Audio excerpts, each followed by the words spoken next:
Pourquoi les pauvres deviennent de plus en plus pauvres et pourquoi les riches deviennent de plus en plus riches? Quand j'étais en classe préparatoire, ma professeure me parlait souvent de quantitative easing, elle me parlait souvent d'impression monétaire. J'ai appris pendant ces années-là que pour stimuler l'économie, les banques centrales faisaient en sorte d'injecter de l'argent dans le marché pour pouvoir stimuler les investissements, baisser les taux d'intérêt et faire en sorte que l'économie soit stimulée et que la croissance également soit stimulée. Et je me rappelle de ces moments où justement elle me disait que il y avait énormément d'argent qui coulait à flot, qui circulait. Et je me disais, mais pourquoi nous, on ne voit pas la différence? Pourquoi nous, les personnes lambda, sur notre compte bancaire, on n'a pas plus d'argent? Et je me suis dit, il y a un problème. Si vraiment, à ce moment-là, je me disais, s'ils voulaient stimuler l'économie, s'ils voulaient faire en sorte que les ménages dépensent plus, etc., bah pourquoi ils ne font pas un peu un hélicoptère monnaie? Pourquoi ils nous donnent pas directement? Pourquoi ils ne font pas un virement sur le compte directement?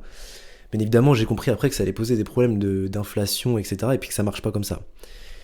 Mais à ce moment-là, je me disais, voilà, qui en profite de ça en fait? Pourquoi c'est pas le peuple qui en profite de ça et pourquoi c'est plus les riches, les, les entreprises, les banques, etc. qui en profitent le plus? Et en fait, j'ai appris qu'il y avait tout un système qui était mis en place et ce système, il repose sur l'éducation financière. C'est-à-dire qu'à partir du moment où tu n'es pas éduqué financièrement, tu ne peux pas t'enrichir. C'est aussi simple que ça. Parce que tu ne sais pas comment l'argent fonctionne. Ce qui se passe en réalité et que les gens ne savent pas, c'est que quand l'argent coule à flot sur les marchés, quand on se met à imprimer de l'argent, etc., enfin quand les banques centrales se mettent à imprimer de l'argent, les premiers bénéficiaires, ceux qui en bénéficient le plus, c'est les plus riches, parce qu'ils ont les informations, parce qu'ils sont, entre guillemets, éduqués financièrement. Ils vont acheter des actifs à bas prix. Et une fois que l'imprimante magique se remet en place et qu'on injecte des sommes astronomiques sur le marché, ces personnes-là qui se sont positionnées sur les marchés financiers, sur des classes d'actifs, en bourse, ou même en crypto-monnaie, ces gens-là récoltent le pactole. Parce que le fait d'injecter des sommes dans le marché, ça va faire pumper les marchés, ça va faire monter les classes d'actifs. Et donc ces personnes qui se sont positionnées avant, eux vont s'enrichir. Mais qu'est-ce qui se passe? Une fois qu'on a fait les gogoles à injecter des sommes astronomiques sur le marché, il y a de l'inflation. Et donc, la personne lambda, le peuple, le petit peuple qui n'est absolument pas éduqué financièrement, lui, il va se manger de l'inflation.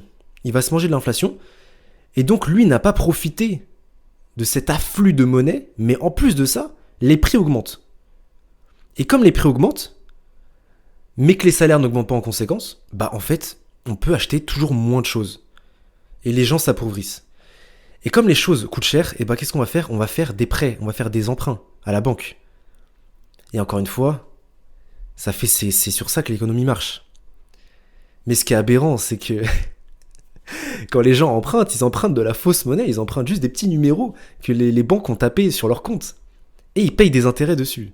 Donc tu payes quelque chose, tu payes des intérêts sur de l'argent qui vient d'être balancé sur ton compte avec un petit clavier, on a tapé des petits numéros, et tu payes des intérêts dessus.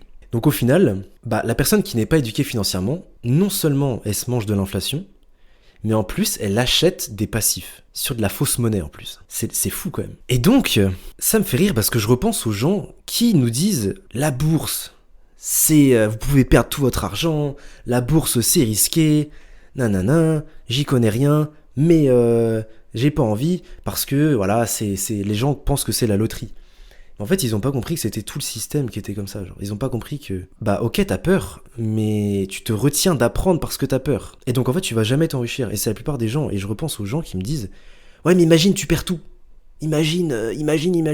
Mais en fait, à partir du moment où t'es éduqué financièrement, à partir du moment où tu comprends les cycles, où tu comprends comment ça fonctionne, tu vas pas tout perdre. Et donc, on se retrouve avec un monde où les riches s'enrichissent et les pauvres s'appauvrissent. Parce qu'ils ont une relation à l'argent qui est différente des riches. Les gens ont peur de perdre leur argent. Les gens voient l'argent comme quelque chose qu'ils doivent absolument soit dépenser, parce qu'il y a des gens qui ne peuvent pas réussir à garder leur argent sur leur compte, ou comme quelque chose qui doivent... C'est un saint graal, c'est quelque chose de... Voilà. Et bizarrement, j'ai remarqué que les personnes qui ont une relation mauvaise avec l'argent, c'est-à-dire qui voient l'argent comme quelque chose de mauvais, ne veulent pas s'enrichir, ne veulent pas plus d'argent, et donc au final ils resteront au point mort. Mais ils iront se plaindre du gouvernement, ils iront se plaindre des politiques économiques bien évidemment, parce que sinon c'est pas drôle, et ils iront manifester dans la rue pour les retraites. Et il y a un autre principe aussi qui me fait rire, c'est que j'ai appris également une théorie en économie quand j'étais en classe préparatoire, qui parlait justement du fait de, entre guillemets, le fait que peu de personnes riches possèdent la majorité des richesses, allait faire, en espèce de d'écumoire, allait faire découler les richesses vers le plus grand nombre qui possédait le moins de richesses, donc le peuple en gros. Sauf que c'est absolument faux. La théorie qui repose sur le fait de le petit nombre qui possède le plus de richesses fait couler la richesse vers, fait un transfert de richesse vers le petit peuple, c'est totalement faux. En fait, le peuple se fait aspirer leur richesse, par l'inflation, par les intérêts des prêts, et les grands gagnants de tout ça, en réalité, c'est les riches. C'est les riches. Ça, il faut bien le comprendre. Donc quand tu n'as aucune éducation financière, aujourd'hui, en 2023, la vie devient très très très compliquée parce que l'argent a de moins en moins de valeur. Le bout de papier là qui est imprimé, il n'a de moins en moins de valeur. Le coût de la vie devient de plus en plus élevé. Si tu n'as aucune éducation financière, la vie devient très très très compliquée. Et donc moi, je réfléchis à tout ça et je me dis, mais je ne peux pas ne pas investir. Je ne peux pas ne pas...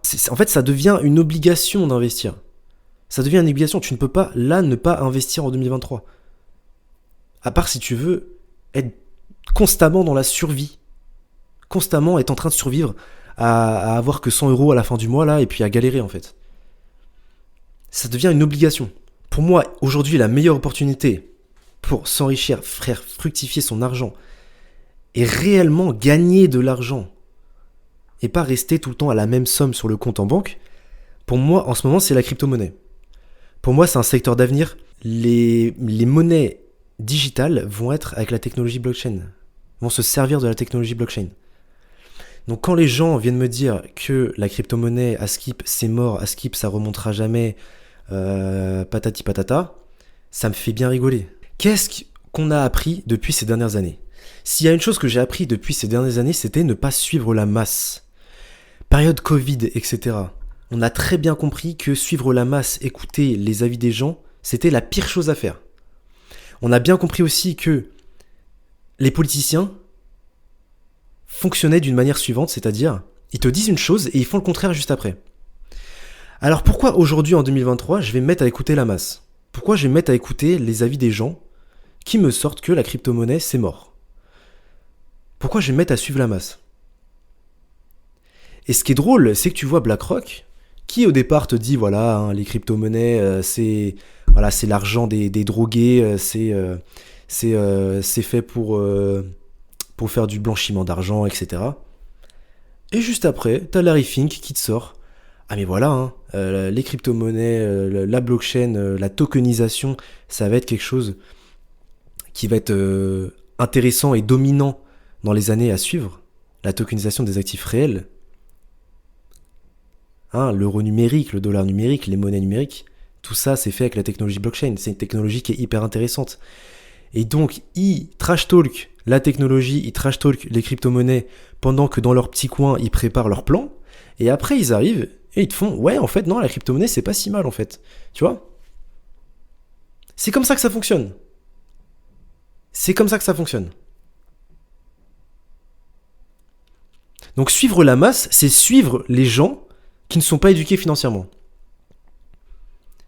C'est suivre les gens qui ne prennent pas de risques. C'est suivre les gens qui n'ont pas compris comment le monde fonctionnait. Je suis pas en train de prétendre à la vérité absolue, je suis en train de là constater que depuis ce qu'on voit depuis 2020, c'est qu'il y a la masse et il y a les gens qui agissent différemment. Et depuis 2020, les gens qui agissent différemment, donc la minorité, hein, être dans la minorité, bah c'est les gens qui se sont enrichis. Et c'est les gens qui ont des informations que les d'autres n'ont pas ou ne veulent pas accepter. Et là, c'est un autre problème, encore une fois. Quand tu veux pas accepter, mais que tu as l'information, mais que soit tu ne t'y intéresses pas, ou soit tu te dis non, c'est pas possible, parce que c'est tellement hallucinant, qu'en fait tu te dis non, c'est pas possible. Complotiste, machin. Encore une fois, hein. La masse, elle est toujours au point zéro. Elle est toujours là. Et les minorités, elles sont là, elles sont au-dessus. Donc faut se poser des questions. Faut se poser des questions sur comment le monde fonctionne, sur quel est notre avenir en tant que particulier. Moi, ce que je vois, c'est que on est à l'aube de quelque chose qui va péter. On est à l'aube de quelque chose qui va péter. On est à l'aube d'un nouveau cycle. C'est-à-dire que là, ça va... Là, tout est cyclique. L'économie, elle est cyclique. Les marchés financiers sont cycliques. Encore une fois, les riches sont en train de se placer. Se sont placés depuis déjà 1 an. Ils sont en train de se placer sur des actifs à bas prix. Comme je vous l'ai dit en début de vidéo. Ils sont en train déjà de se placer sur les actifs à bas prix. Et ces actifs, ils vont exploser en 2024, en 2025. Et la population, elle va s'appauvrir encore. Parce qu'ils vont remettre l'imprimante à billets en marche. La hausse des taux d'intérêt, ça va pas durer éternellement. Ils vont remettre, parce que l'économie en a besoin. Parce que l'économie, elle repose sur ça. Demain, il n'y a plus d'imprimante à billets, il n'y a plus d'économie. Parce que l'économie, maintenant, elle tient debout que grâce à ça. Enfin, elle tient debout, elle est avec des béquilles, hein. Mais elle tient que grâce à ça, en fait. Donc le cycle est sur le point de se répéter. Mais encore une fois, les gens qui ne sont pas éduqués financièrement ne profiteront pas de cette opportunité. Ne profiteront pas de ce cycle, encore une fois. Des opportunités, il y en a tout le temps. Faut juste avoir les informations et se réveiller, en fait. Ouais, ceux qui ont profité du bull run 2021, ils ont de la chance, nanana. Ils ont eu l'information et ils ont décidé d'en faire quelque chose.